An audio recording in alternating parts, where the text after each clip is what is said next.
দর্শক, এই মুহূর্তে আবহাওয়া অফিসে আছেন সহকর্মী সৈকত সাদিক, সরাসরি যুক্ত হচ্ছে তার সাথে। সৈকত, ঘূর্ণিঝড় রিমালের সবশেষ অবস্থান সম্পর্কে আবহাওয়া অফিস কি বলছে আমাদেরকে জানাবেন?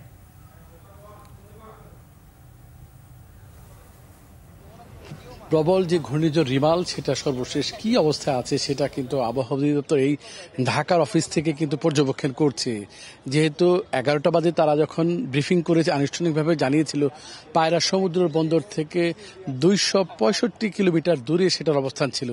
সেটা প্রতি ঘন্টায় 10 থেকে 15 কিলোমিটার যেহেতু অগ্রসর হচ্ছে। কিছুক্ষণ আগে তারা অনানুষ্ঠানিকভাবে জানিয়েছেন যে পায়রা সমুদ্র বন্দর থেকে যে হয়তো 225 থেকে 30 কিলোমিটার দূরে আছে।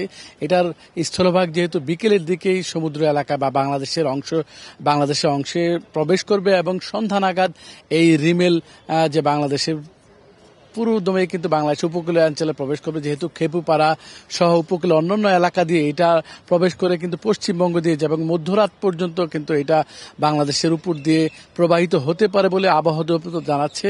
এবং এর যেহেতু গতিবেগ ঘন্টায় 90 কিলোমিটার থেকে সর্বোচ্চ 120 কিলোমিটার ঘন্টায় গতিবেগে প্রবাহিত হবে। এর জন্য কিন্তু পুরো উপকূলীয় এলাকার যে 16টি উপজেলা আছে, জেলা আছে, 16টি জেলার যে নিম্নাঞ্চল সেখানে যেহেতু জলোচ্ছ্বাস 8 থেকে 10 ফুটের উঁচু প্রবাহিত হবে এবং পায়রা এবং মংলা সমুদ্র বন্দরকে যে 10 নম্বর মহাবিপদ সংকেত দেখাতে বলেছে এবং সেখানকার যে সকল ধরনের নদী বন্দরের যানবাহন নিরাপদ বন্ধ রাখা হয়েছে এবং মানুষদের নিরাপদ আশ্রয়ে থাকতে বলা হয়েছে।